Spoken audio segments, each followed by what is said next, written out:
Well, I'm going to give you the answer to the problem in the beginning of the video, so you don't have to sit through 10 minutes of me troubleshooting it and trying to figure out what I did wrong and then finally getting the answer.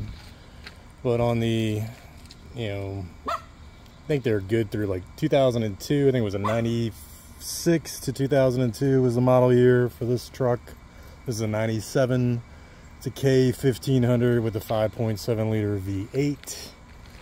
Unbeknownst to me, it has two catalytic converters. I don't know why I assumed it just had one. Because it has two catalytic converters, it has two oxygen sensors on each side. Two for each catalytic converter. There's two on the passenger side and there's two on the driver's side. So when I kept getting these P0137 codes telling me there was a bad oxygen sensor, I didn't notice that it was showing four different banks. Bank 1, sensor 1, bank 1, sensor 2, bank 2, sensor 1, bank 2, sensor 2. And I think it was bank 1, sensor 2 was the code I kept getting, which is the downstream oxygen sensor on the driver's side catalytic converter. And I replaced bank 2, sensor 1, and bank 2, sensor 2, which were the two oxygen sensors on the passenger side. They both desperately needed it. It looked terrible. They were still giving readings, but I don't know how. And the downstream was really, really covered in black soot. And apparently the guy that I bought the truck from, he had done the upstream on the driver's side. And so it was just the downstream that hadn't been done. I couldn't figure it out. I kept, changing oxygen sensors, resetting the timing, resetting the ECU.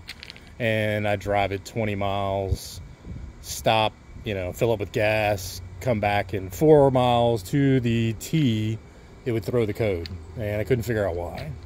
Because I know I just changed oxygen sensors, but I didn't change the ones on the driver's side.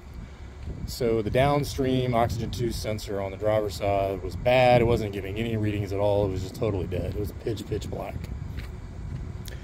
So I had to take it into a real mechanic, and they of course figured that out pretty quickly, replaced that downstream sensor. And just so you know, these are things that are really easy to do yourself. I ended up paying like $300 to get this one sensor diagnosed and changed.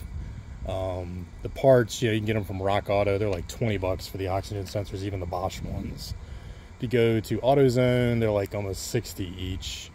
So just shop around. You can get the oxygen sensors really cheap. The downstreams are extremely simple to change. I mean, they're in the middle of the truck. You just crawl under there with your O2 socket wrench. You can get a loaner from AutoZone. And you change those really easily and quickly. The upstreams are definitely a lot more complicated because they're really hard to get your hands up there to undo the clip. But they're easy to do too.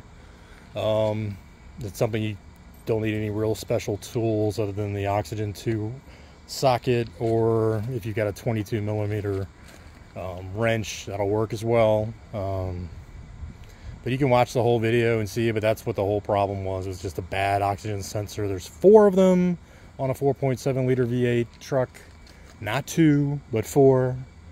Nothing really I checked ever told me that. But when I crawled under there, I should have seen 2 different catalytic converters, and why it didn't dawn on me, I have no idea. But anyway, she's running great now, and that's also solved this weird intermittent AC electrical problem that I was having. It would throw the code, the truck would go in like limp mode, so to speak, and then the AC would go in and out. But everything's running fine. I've done 3 different test drives, and everything's good. So if you want to watch the remaining 10 minutes, have at it. But just, trust your OBDII scanner and what it tells you. And if you see 4 oxygen sensor readings, then guess what? You have 4. I don't know why I just didn't pick that up. But anyway, I'm the idiot, so don't you be the idiot. And don't waste your time taking this to a shop to get it fixed. You can do it yourself. All right, top one's reading anywhere from 0.1 to 0.8. It's all over the place. Same thing with bank 2 sensor 1, all over the place. It's supposed to be bank 1 sensor 2 that's the problem, but that one looks stable. I don't get it. It's just doing the same reading though. Maybe that's the problem. It's not going up and down all over the place.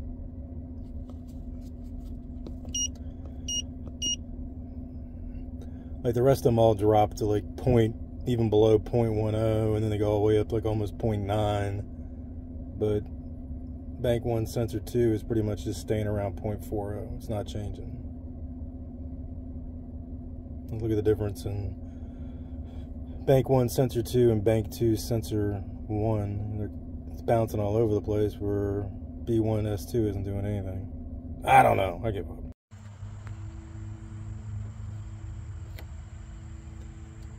I am looking for the upstream O2 oxygen sensor.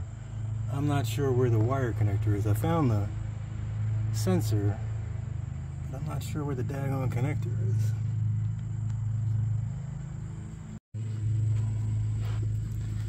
Alright. There is the sensor. But where? Oh, there it is up there. See it? I don't know if you can see it real, but that's the upstream connector. I'm gonna undo that. Make sure the piece I'm putting in looks like that. There's got to be a clip holding this thing in, but I'll be damned if I can find it. Gotta get that away.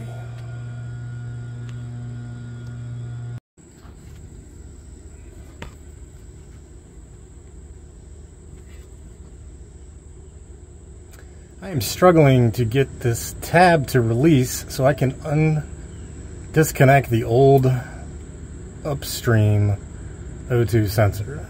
I've been like fiddling with this. You can't see, it's pitch black in here. There's got to be a clip holding it on, which is that blue thing, which looks released.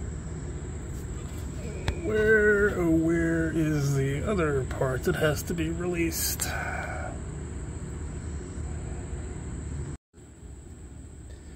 Oh my goodness gracious, what a pain. The upstream is a beast to get unclipped and reclipped.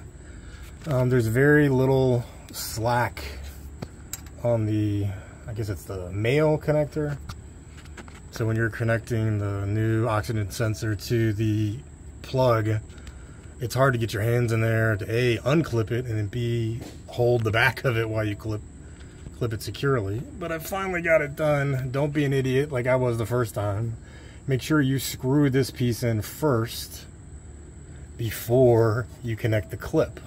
Otherwise you're going to have to undo it because it's going to get all jumbled and twisted, and it's still going to get twisted no matter what you do, but it will be a lot better if you do that piece first.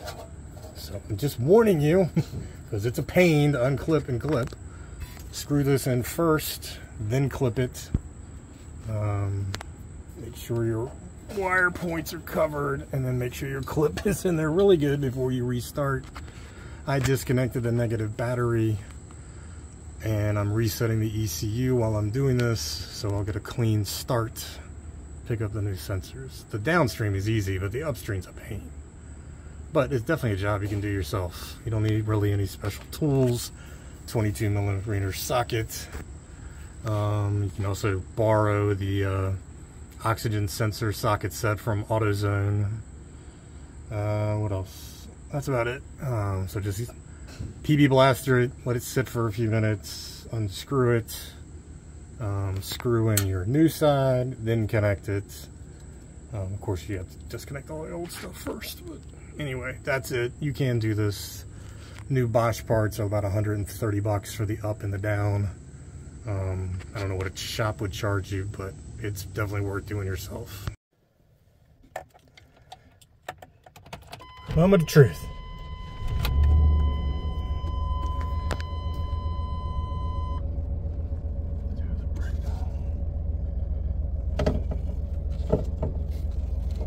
Guess what if I hit the release. I'm on ramps, so I'm gonna back it down. Turning some AC on because it is humid as a mother, and I'm having AC problems, so I'm trying to check that at the same time.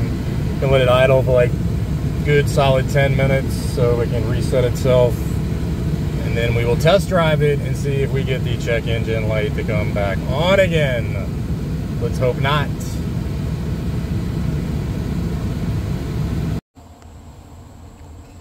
Well, this is the old upstream.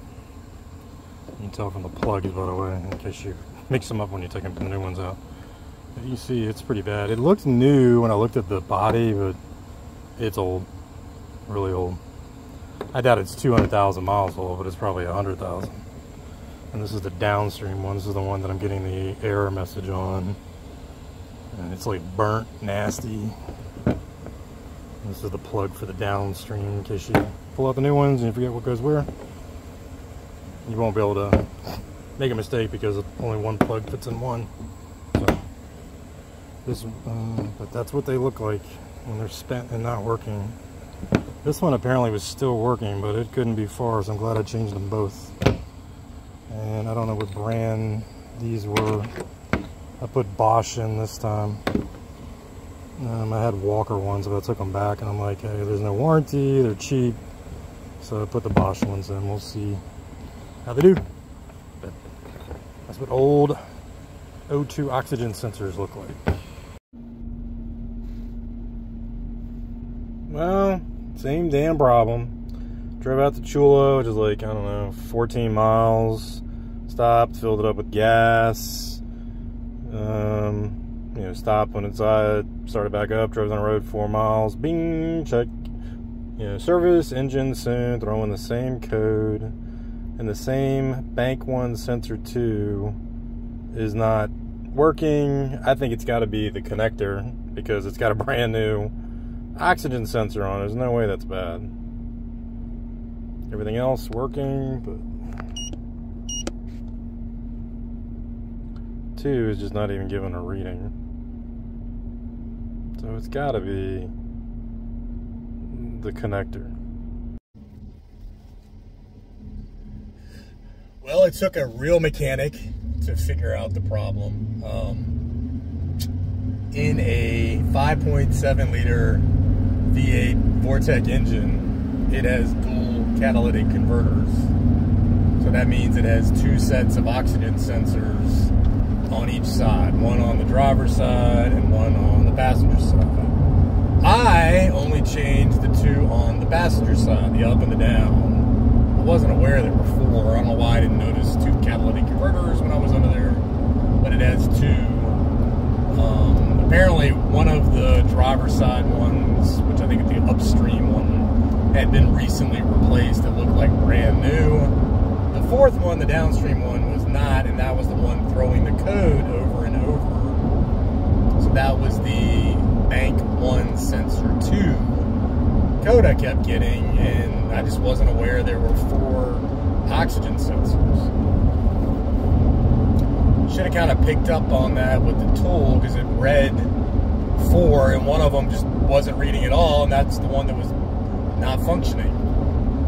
So I just want to let you know, I'm sure you're smarter than I am, and you know that there are 4 oxygen sensors, 2 upstream, 2 downstream. So if you get the P0137 code, you've got a bad oxygen sensor somewhere. He's got to pinpoint it, look at where it's telling you which bank, which sensor, and then you should be able to replace it.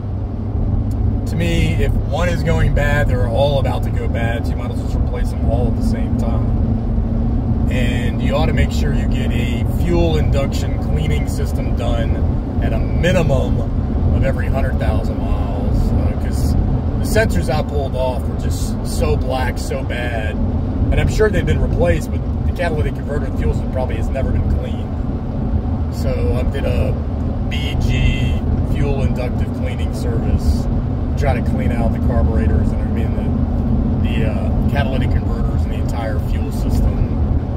Hopefully that'll improve gas mileage. So far, everything is working great, and that appears to have been the problem. So there are 4 oxygen sensors, not just 2. Good luck to you.